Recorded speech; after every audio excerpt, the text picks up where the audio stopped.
What's up guys, welcome back to my channel. Today I'm going to be showing you exactly how I enter numbers into our monthly budget spreadsheet. It's a spreadsheet that I have available for purchase on my Etsy shop, and I show you guys our budget with me every single month before the month starts and after the month has ended to show you how we've done in our own budget that month and to keep me accountable. And I've gotten a lot of questions lately asking me, how do I actually enter the numbers? Do I have a separate spreadsheet or ledger or something to keep track of all my expenses throughout the month? And honestly, no, I don't do any of that. I keep it so simple. About once a week, my husband and I sit down and we go through our bank account for the past 7 days, and every expense, we just figure out what category it goes in and we put it right into the spreadsheet. And then after we do that, we reconcile it. So I'm gonna show you guys exactly how I do that in today's video. If you like the budget spreadsheet that I'm using in the video, it will be linked in the video description, the link for my Etsy shop, and it comes with a detailed video tutorial along with me, like I said, every single month showing you guys how I use it. So let's jump into it. All right, so let's take a look at our December budget. I'm going to be going through and entering the first week of December. I haven't started entering things into the budget, except I did put in some of our income we've received for the month just so I could block that out for privacy. But I'm just going to go through my bank account with you guys and show you exactly how I enter numbers into my budget and how I balance it. So the first charge in my bank account is groceries. So I put 206 right here, and then I usually do a little note that just says 206 groceries just to kind of keep track of each entry. Next, we've got a charge for $96. That is Christmas shopping that I did. So I'm just going to put that here and again put a note.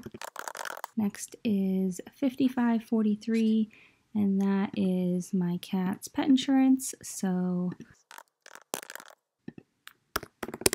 And then next, we've got a charge for $22. That was my husband. And then $16, that was, I think that was Christmas too. I'll have to go back and look.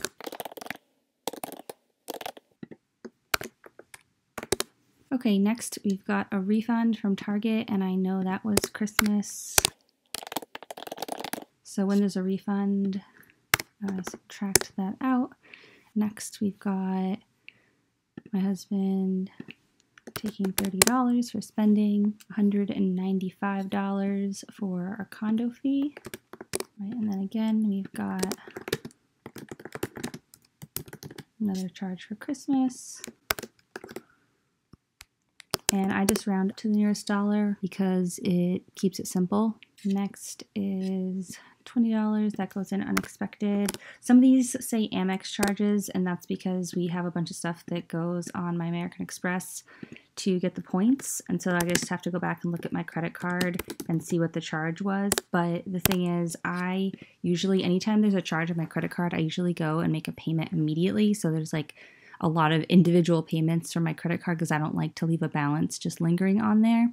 So yeah, that's why there's a lot of Amex charges, not just like one big one at the end of the month. All right, and then my husband took $5.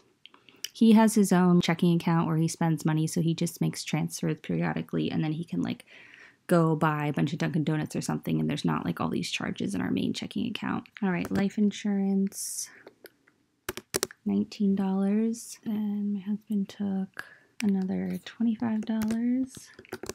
And we've got a student loan payment, got $50 for gas, and then $25, we got McDonald's.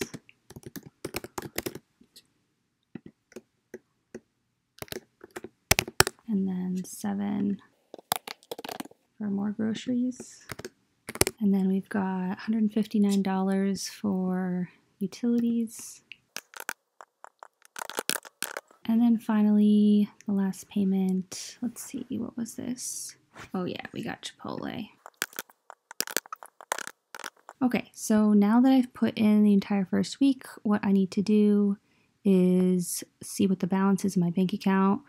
So it is $12,175, $12,175.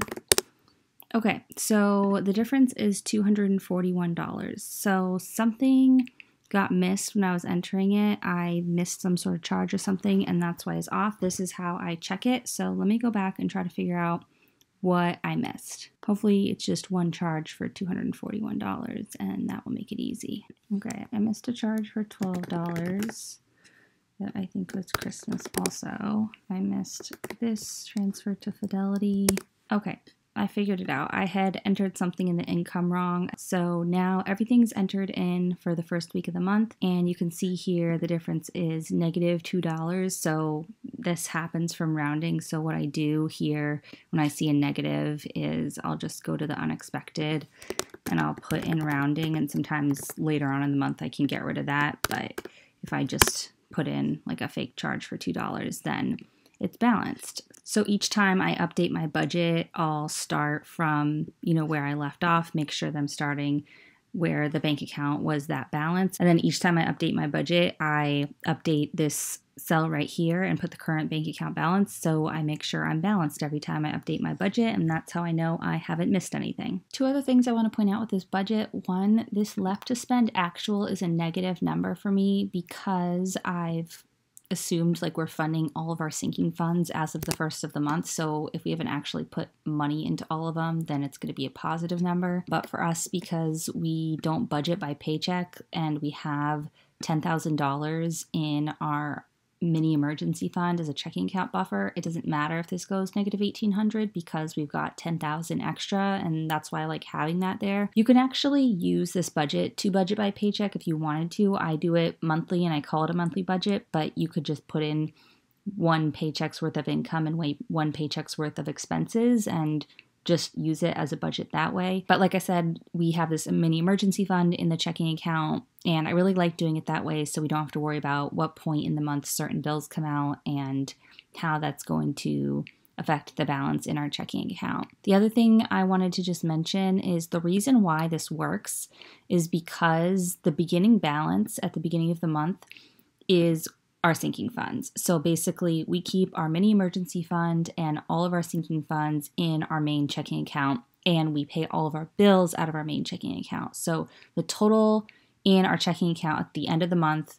or at the beginning of the new month is the total of our sinking funds and our mini emergency fund before we get any paychecks or pay any bills. As soon as the first hits, like by the end of that day, there have been transactions in the account, and that's when this number starts changing. And so when I put numbers into my spreadsheet, it calculates what my bank account balance should be based on the starting balance at the beginning of the month. And then when I actually check my bank account balance, it compares it to the ending balance my spreadsheet thinks it should have, and that's how you get this difference of 0 and see if your budget is balanced. So this section only works if you have all of your sinking funds and emergency fund and everything that you're counting for your budget in one bank account, or if when you put in the actual ending balance from the bank account, you're totaling all the accounts that this money is in. So if you have a checking account that has a balance in it and you have like a smaller buffer in it, you would want to put that in here. And then if you're also including your emergency fund and your sinking funds, which are in other accounts too, you would total all those accounts, and that would be your actual ending balance that you want to put in here to make sure it's balanced. So it just depends how you do your bills and how you do your bank accounts. You can make it work no matter what way you do it, but because I wanted to make our lives easy and we feel comfortable having all of these amounts in one account that we pay bills out of, it just makes it easier because then I just check the ending balance of one account every time I update my budget to make sure it's matching my spreadsheet. Okay, so I hope you guys found that helpful. I hope you found it kind of intuitive and it made sense, and maybe will help you streamline how you do your own budgeting. Obviously, because we work from one checking account, it makes things really simple for us. So you don't have to do it that way, but I've just found that's the easiest way to do it. So that's how we've done it for several years now. So I hope you guys enjoyed the video. If you like this video, as always, please give it a big thumbs up. And if you want to see more videos like this from me about budgeting, debt payoff, personal finance, all that good stuff, then hit that red subscribe button. I'd love to have you as a subscriber, and I'll see you guys soon in my next video. Bye.